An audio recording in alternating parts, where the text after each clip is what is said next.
कानून के उल्लंघन को उत्तर प्रदेश और बिहार की, जहां लिखा है यहाँ थूकना मना है, वहां थूकना हमें अच्छा लगता है। हम उन कामों को ज्यादा करते हैं। ये जो पूजा, नमाज, वर्शिप, इन सब का कॉन्सेप्ट है, ये बेसिकली शुक्रिया है। बड़े लोग 2-2 घंटे तक पूजा करते हैं, 50-50 साल तक पूजा करते हैं, 5-5 वक्त की नमाज पढ़ते हैं, हर संडे को चर्च जा रहे हैं, गुरुद्वारे जा रहे हैं और दुखी है कि कुछ मिल ही नहीं रहा है। हमारे माँ बाप इतना हमारे लिए करते हैं। मदर्स डे के दिन बहुत सारे लोग माँ की फोटो लगा लेंगे और पैर छू रहे हैं और केक खिला रहे। नहीं सर, और खासकर जो युवा है 20+, अगर बहुत सारे हमारे साथी अपने माँ बाप का सिर्फ सम्मान करना शुरू कर दें। कुछ माँ बाप तो अंतिम तक दरवाजे तक जाते हैं कि गलती हो गई काट डालेंगे। तुमको इस बात का एहसास नहीं है कि परीक्षा मतलब मेरे कांबली का जब क्रिकेट कैरियर शुरू हुआ, मैंने यूपीएससी की परीक्षा में देखा एक से एक धुरंधर कुछ कर ही नहीं पाए। उत्साह की कमी थी, संदेह हमेशा घेरे हुए, बस कोई कृष्ण नहीं मिला जीवन और वो हार गए।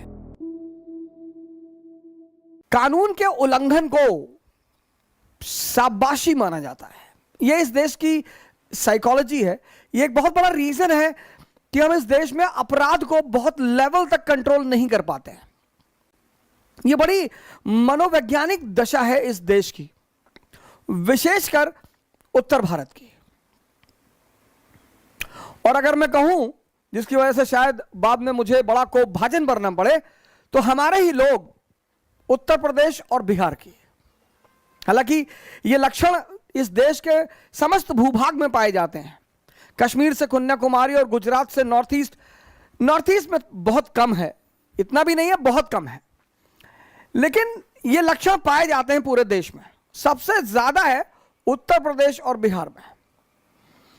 कानून तोड़ने में हम जिस बहादुरी की फीलिंग डेवलप करते हैं, हमें अच्छा लगता है। जहां लिखा है यहाँ थूकना मना है, वहां थूकना हमें अच्छा लगता है। हमें लगता है हमने किसी को डिफाई किया है, हम भी कुछ हैं, हमारी भी कोई आइडेंटिटी है। हमारे अंदर, भारतीयों के अंदर जो शुक्रिया करने का भाव है, शुक्रिया वैसे भी वो ना के बराबर है।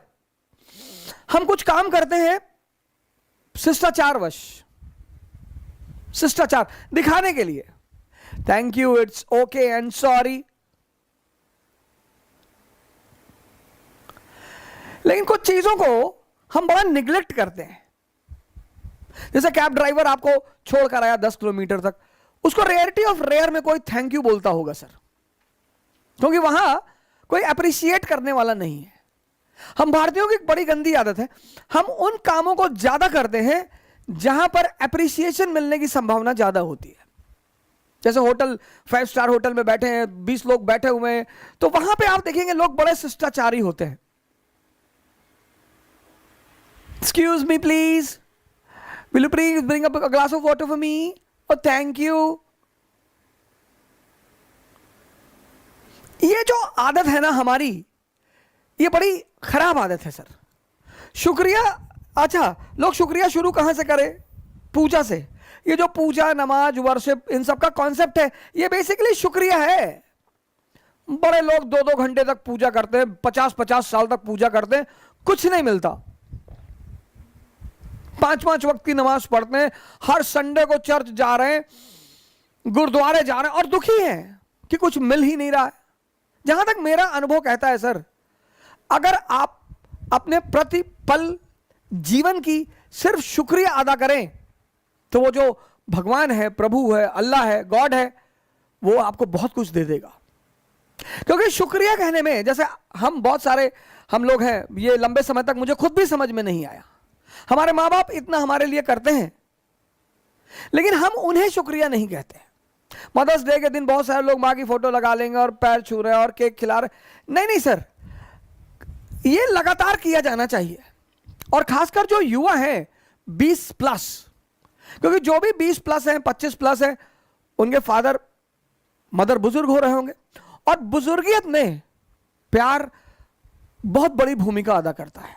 अगर बहुत सारे हमारे साथी अपने मां बाप का सिर्फ सम्मान करना शुरू कर दें, तो मैं आपसे बता रहा हूं गारंटी के साथ कि 95% मां बाप ऐसे ही स्वस्थ रहेंगे। सिर्फ उनकी छोटी छोटी बातें अगर मान ली जाएं तो।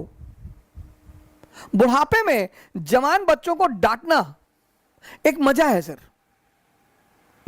जैसे मान लीजिए आपके मां बाप बुजुर्ग हैं और आप 50 लोगों के सामने खड़े हैं और आईएएस हैं, और आपके फादर निकाल आए कि बदतमीज कहीं के, माचिस कहां रखे हो, और आपने हाथ लो लिया कि बाबूजी गलती है, पता नहीं माचिस, ये दूसरी माचिस ले लो, उनका खून 10-20 लीटर बढ़ जाएगा सर। बुजुर्गियत में मां बाप का जो सबसे बड़ा आनंद है वो है आज्ञाकारी बच्चों का होना। सोचिए सर, प्रेम की कितनी कीमत है सर, उत्साह की कितनी कीमत है, और प्रभात यादव जैसे लोग मिसाल हैं।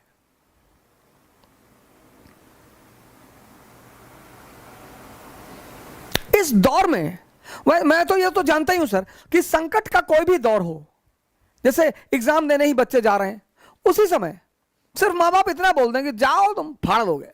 कुछ मां बाप तो अंतिम तक दरवाजे तक जाते हैं कि गलती हो गई काट डालेंगे। क्या कर रहे हो?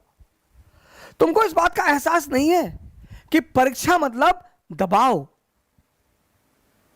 हर मां बाप को एक बात, हर व्यक्ति को, हर टीचर को, हर मां बाप को एक बात स्पष्ट होनी चाहिए, परीक्षा मतलब दबाव। शल्य और कर्ण, कर्ण इतना बड़ा योद्धा है और कर्ण का सारथी कौन है? शल्य। शल्य मतलब संदेह, और अर्जुन का सारथी कौन है? भगवान खुद, चैतन्य खुद। यह बड़ी जबरदस्त पिक्चराइजेशन है महाभारत की। ऐसे ही दुनिया में दो तरह के लोग हैं, बड़े काबिल लोग लेकिन जिंदगी में कुछ नहीं कर पाते। ये दोनों जो एग्जाम्पल है महाभारत के सर, एक तरफ अर्जुन, अर्जुन का सारथी कौन? कृष्ण। कृष्ण मतलब चैतन्य, आपकी कॉन्शियस, जो कभी आपको डिप्रेस कर ही नहीं सकती। दूसरी तरफ एक महारथी है जो शायद अर्जुन से भी बड़ा महारथी है, कर्ण। इसका सारथी कौन? शल्य। शल्य मतलब संदेह।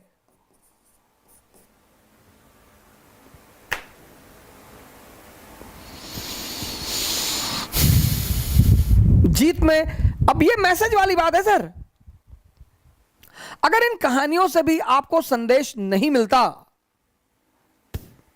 तो इन कहानियों को पढ़ने का कोई फायदा ही नहीं है सर।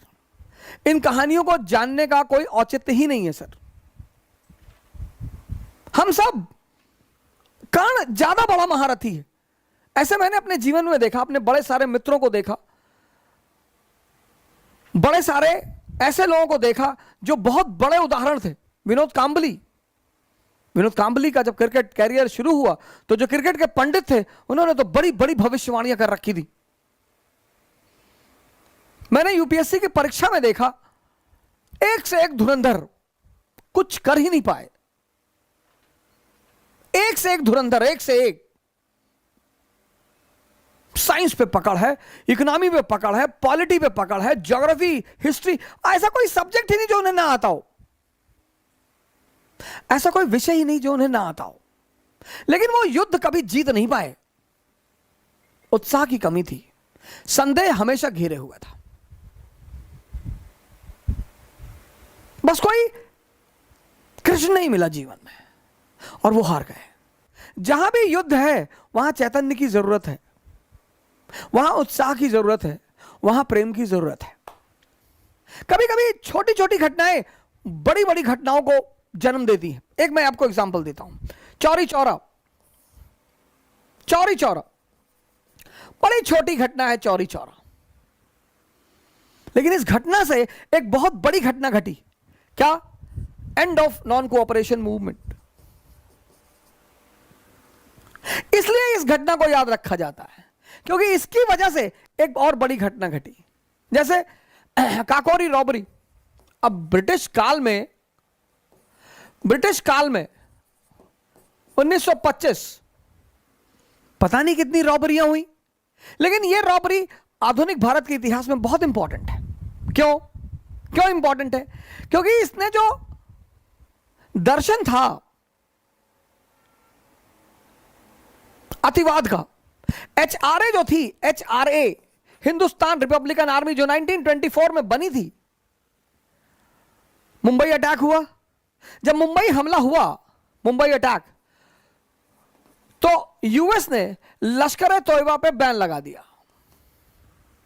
और जैसे ही यूएस ने लश्कर ए तोयबा पे बैन लगाया वैसे ही लश्कर का नाम बदलकर हो गया जमातुद दावा एजुकेशनल इंस्टीट्यूशन।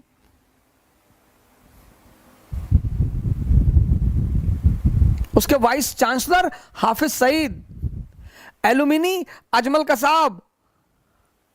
वही हाल यहां भी हुआ।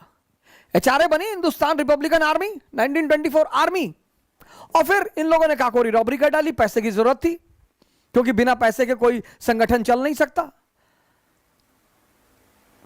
प्रोपेगेंडा हो नहीं सकता, रेवोल्यूशन हो नहीं सकता। तो अब पैसा चाहिए था इन्हें। पूंजीवादी पैसा देंगे नहीं कि इन्होंने कह रखा है पूंजीवादी हमारे दुश्मन है। सरकार इनका सहयोग करेगी नहीं, क्योंकि इन्होंने कह रखा है साम्राज्यवाद हमारा दुश्मन है। और जिनके लिए लड़ रहे हैं किसान और मजदूर, उनके पास पैसा ही नहीं है।